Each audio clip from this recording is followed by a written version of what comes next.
আগের ক্লাসে আয়তঘনকের 10 নম্বর অঙ্ক পর্যন্ত হয়েছিল। এইবার 11 নম্বর দাগের অঙ্ক। 11 নম্বর দাগের অঙ্কেতে কি বলা হয়েছে? একটি সমকোণী চৌপল আকার বাক্সের দৈর্ঘ্য, প্রস্থ ও উচ্চতার অনুপাত দিয়ে দিয়েছে 3:2:1 এবং উহার আয়তন কত দিয়েছে? 384 ঘন সেমি হলে বাক্সের সমগ্র তলের ক্ষেত্রফল কত? দেখো এখানে দৈর্ঘ্য, প্রস্থ, উচ্চতার অনুপাতটা দিয়ে দিয়েছে।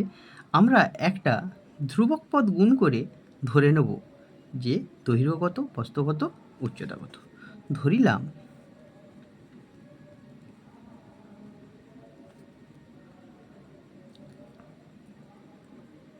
সমকোণী চৌপল আকার বাক্সের দৈর্ঘ্য সমান 3x, এর সেমি ধরছি 3x সেমি। একই রকমভাবে সমকোণী চৌপল আকার বাক্সের প্রস্থ 2x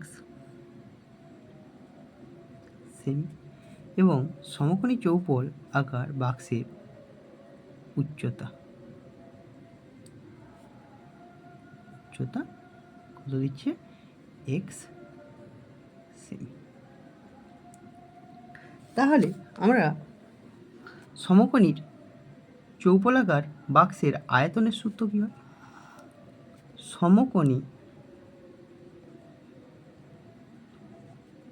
চৌপল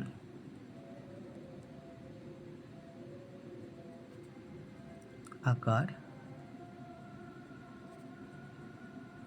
বাক্সের আয়তন সমান 3x দৈর্ঘ্য গুণিত প্রস্থ গুণিত উচ্চতা ঘন সেমি। তাহলে কত? 3 আর 2 গুণ করলে 6, x স্কোয়ার তার সাথে x কিউব ঘন সেমি হলো। প্রশ্নানুসারে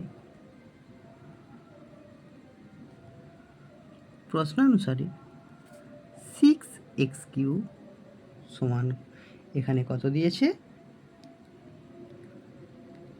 384 বা x কিউব সমান 384/6।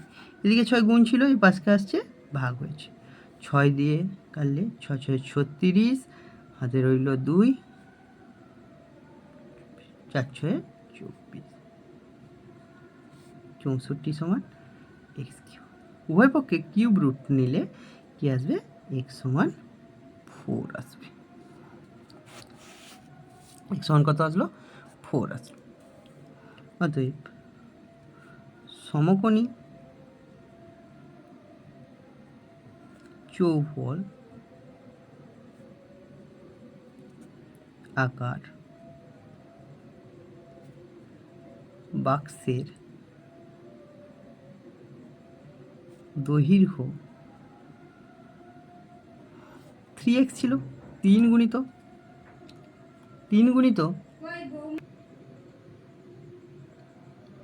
বাক্সের দৈর্ঘ্য 3 × 4x সেমি, 3 4 12 সেমি। একইভাবে সমকোণী চৌপল আকার বাক্সের প্রস্থ সমান 2 × 4 সেমি, 4 × 8 সেমি। সমকোণী চৌপল আকার বাক্সের উচ্চতা পেয়ে গেলাম কত? 4 সেমি হলো। অতএব বাক্সটির সমগ্র তলের ক্ষেত্রফল, বাক্সটির সমগ্র তলের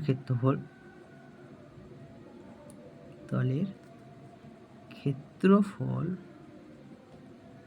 সমান সূত্র কি 2 ইন্টু দৈর্ঘ্য গুণিত প্রস্থ যুক্ত প্রস্থ গুণিত উচ্চতা যুক্ত উচ্চতা গুণিত দৈর্ঘ্য বর্গ সেমি। তোমরা গুণগুলো করো, 8 বার 96, 4 32, 48 বর্গ সেমি। এই যোগটা করলে কত হচ্ছে?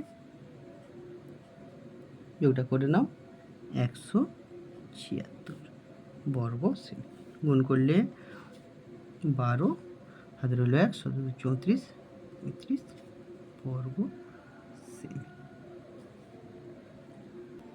এরপর 12 নম্বর অঙ্ক দিয়েছে, একটা চা বাক্সের ভিতরে দৈর্ঘ্য প্রস্থ উচ্চতা যথাক্রমে 7.5 ডেসিমি, 6 ডেসিমি ও 5.4 ডেসিমি। চা ভর্তি বাক্সটির ওজন 52 কিগ্রা 350 গ্রাম, কিন্তু খালি অবস্থায় বাক্সটির ওজন 3.75 কিগ্রা হলে 1 ঘন ডেসিমি চায়ের ওজন কত হবে তা হিসাব করতে পেরেছি। দেখো, চা ভর্তি বাক্সের ওজন 52 কিগ্রা 350 গ্রাম, কিন্তু খালি অবস্থায় বাক্সটির ওজন 3.75 কিগ্রা। যদি আমরা ভর্তি অবস্থার ওজন থেকে খালি অবস্থার ওজন বিয়োগ করে নিই, তাহলে আমরা পেয়ে যাব চায়ের ওজন। বাক্সটিতে তাহলে লিখব কি, বাক্সটিতে চা থাকে সমান, কি বললাম, চা ভর্তি বাক্সের ওজন থেকে মানে 52 কিগ্রা 350 গ্রাম থেকে আমরা বিয়োগ করে নেব কত, 3 কিগ্রা 3.75 কিগ্রা। দেখো, এখানে যেটা আছে সেটাতে দশমিকে নিয়ে এলে 52.350 বিয়োগ 3.75, এই দশমিকে নিয়ে আসলাম বলতে এই গ্রামটাকে কিগ্রায় করে নিলাম, কিগ্রা। এবার বিয়োগ করছি, এখানে 3টা দশমিকের পরে 3টা সংখ্যা আছে, এখানে 3টা সংখ্যা আনার জন্য শেষে 0 নিয়ে আসলাম, বিয়োগ করছি। বিয়োগ করলে কত হচ্ছে, 0.006 মানে 84 কিগ্রা। বাক্সটা তো চা থাকে কত, 48.60 কিগ্রা। এখানে বাক্সের দৈর্ঘ্য দিয়ে দিয়েছে, এখানে বাক্সের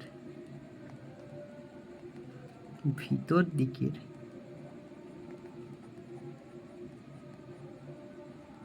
দৈর্ঘ্য সমান কত, 7.5 ডেসিমি। বাক্সর ভিতরের দিকের প্রস্থ দিয়েছে 6 ডেসিমি, আর বাক্সের ভিতরের দিকের উচ্চতা দিয়েছে কত, 5.4 ডেসিমি। অতএব আমরা বাক্সের আয়তন বার করতে পারবো। বাক্সের আয়তনের সূত্র তোমরা জানো, বাক্স মানেই দৈর্ঘ্য প্রস্থ উচ্চতা আছে মানে কি, সমকোণী চৌপলাকার। তার আয়তনের সূত্র দৈর্ঘ্য গুণিত প্রস্থ গুণিত উচ্চতা ঘন ডেসি। তোমরা এই গুণটা করে নিবে, 45.0 গুণিত 5.4 রইল, আর এই গুণটা করলে আসবে 243 ঘন ডেসি।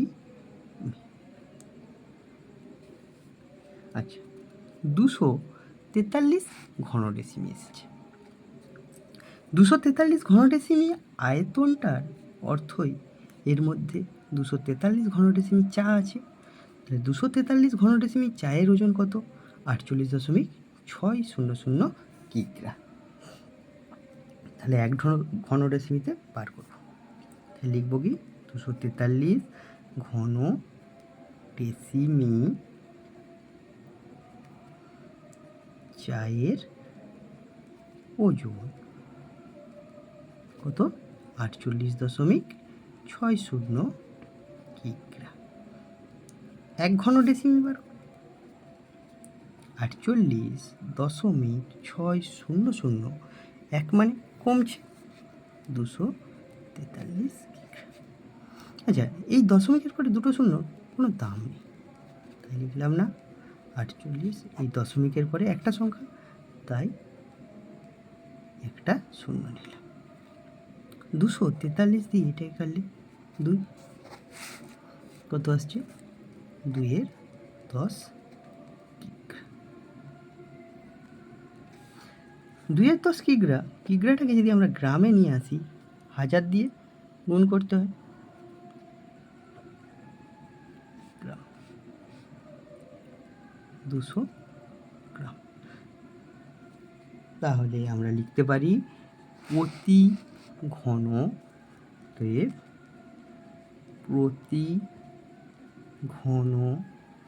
ডেসিমি চায়ের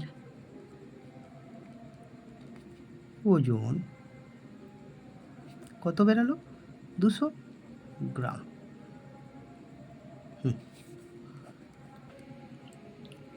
13 নম্বর কোশ্চেনেতে কি আছে? একটি বর্গাকার ভূমি বিশিষ্ট পিতলের প্লেটের দৈর্ঘ্য দিয়েছে এক্সে, বেধ 1 মিলিমিটার। প্লেটটির ওজন 4725 গ্রাম।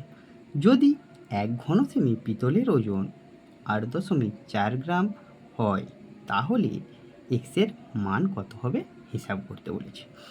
বর্গাকার ভূমি বিশিষ্ট পিতলের প্লেট, যার নিচের তলটা বর্গক্ষেত্রাকার, মানে দৈর্ঘ্যও যা আর প্রস্থও তা। তাহলে আমরা প্রথমে করে নেব, এই যে মোট ওজন দিয়ে দিয়েছে 4725 গ্রাম, তাকে যদি আমরা ওই 1 ঘন সেমির ওজন দ্বারা ভাগ করে দিই, তাহলে পেয়ে যাব মোট পিতলের পরিমাণ। তাহলে আমরা লিখব প্লেটটিতে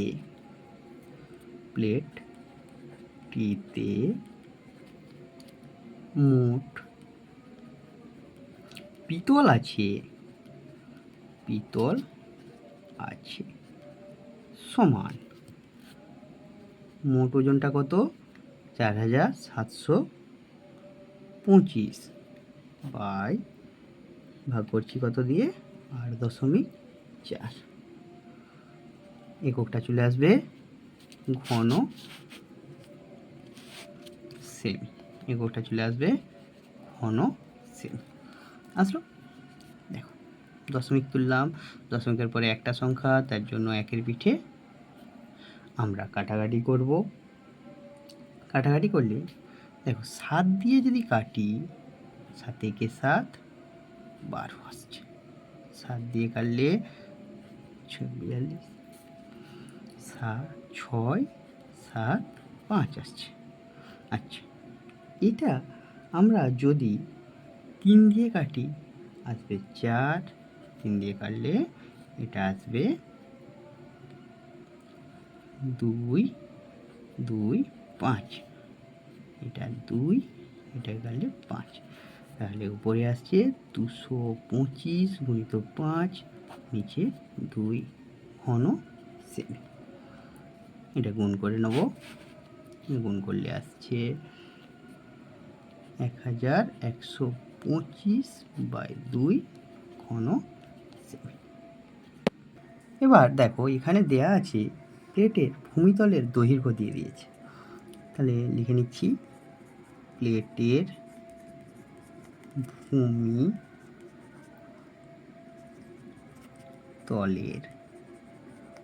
দৈর্ঘ্য সমান কত দিয়েছে? X semi. ভূমিতলের দৈর্ঘ্য দিয়েছে কত? X semi. তাহলে দৈর্ঘ্য, ভূমিতলটা কি বর্গক্ষেত্রাকার, দৈর্ঘ্য এক্স, প্রস্থও কত হবে? এক্স।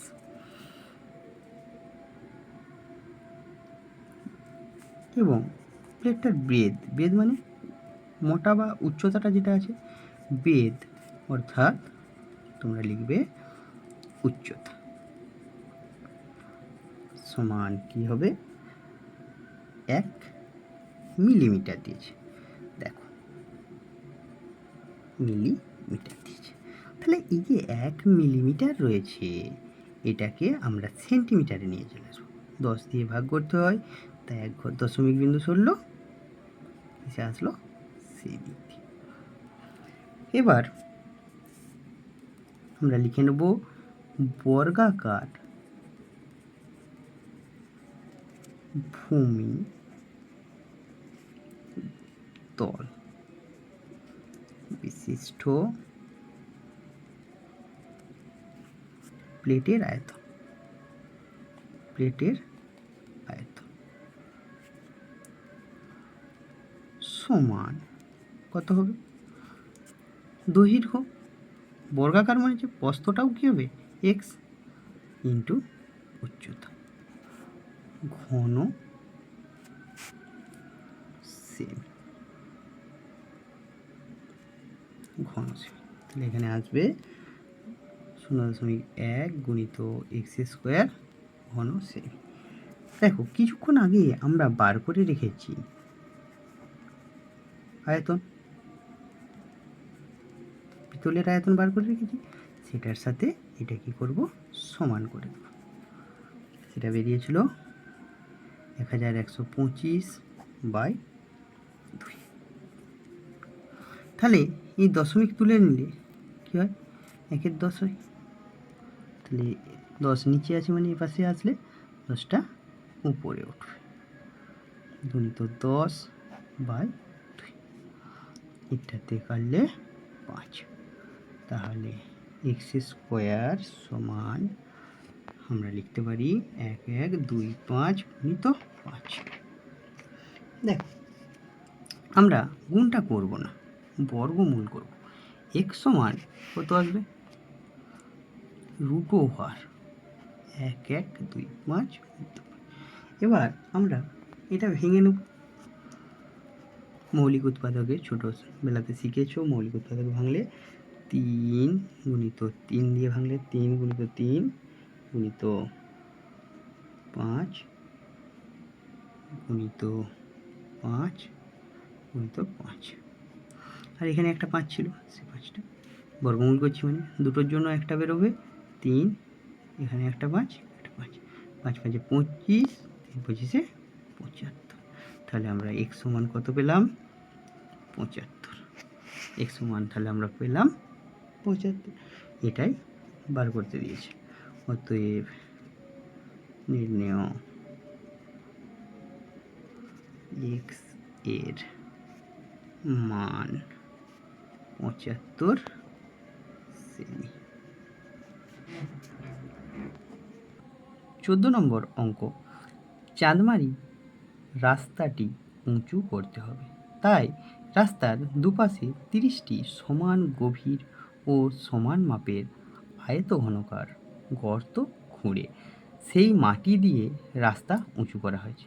যদি প্রতিটি গর্তের দৈর্ঘ্য ও প্রস্থ যথাক্রমে 14 মিটার এবং 8 মিটার হয় এবং রাস্তাটি তৈরি করতে মোট 2520 ঘনমিটার মাটি লেগে থাকে, তবে প্রতিটি গর্তের গভীরতা হিসাব করতে দিয়েছে।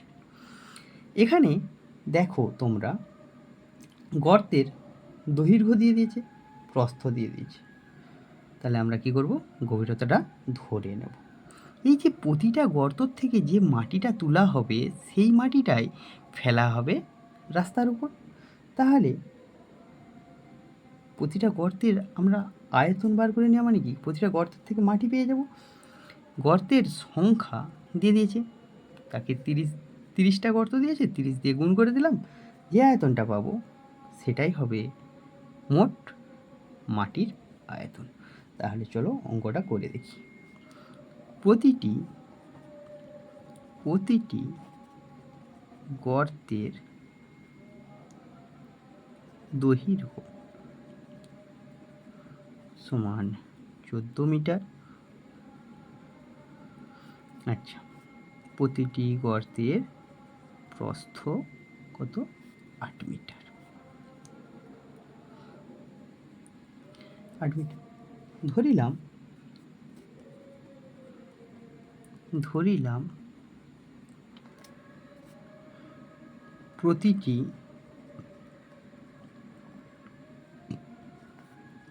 গর্তের গভীরতা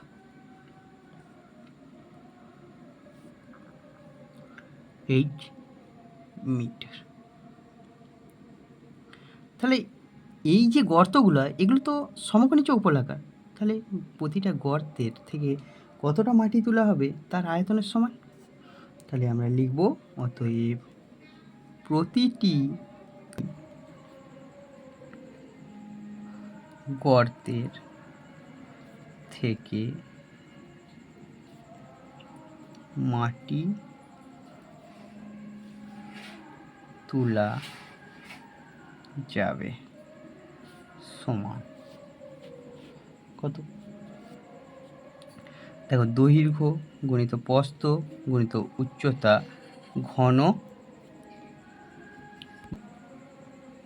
ঘন মিটার।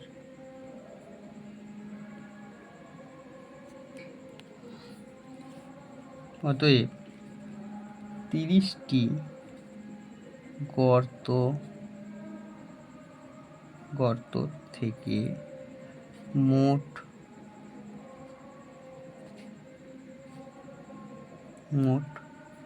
মাটি তোলা যাবে সমান 30 দিয়ে এটাকে গুণ করব। আগের গুণটা করে নিয়ে রাখবে, তোমাদেরই সুবিধা হবে। 112 এইচ ঘন মিটার। তাহলে 30 দিয়ে গুণ করব, এইচ ঘন মিটার। এই গুণটা করবার দরকার নেই, ক্যালকুলেশনের সুবিধার জন্য করে নিলেই ভালো, না করলেও চলে। প্রশ্নানুসারে দেখো, 30 গুণিত 112 এইচ সমান আমরা কত পাচ্ছি? যেটা দিয়ে আছে 2520। তাহলে দেখো, এইচ সমান 2520, 30 গুণিত 100। এই শূন্যতে কাটলাম, এটা দিয়ে এই কাটো, তাহলে কত হবে? 8 আর 4 কাটবে, কাটাকাটি করলে এটা হবে 6 আর এটা হচ্ছে 8, কাটলে 3 4, এই সমান 3 4। অতএব প্রত্যেক গর্তের গভীরতা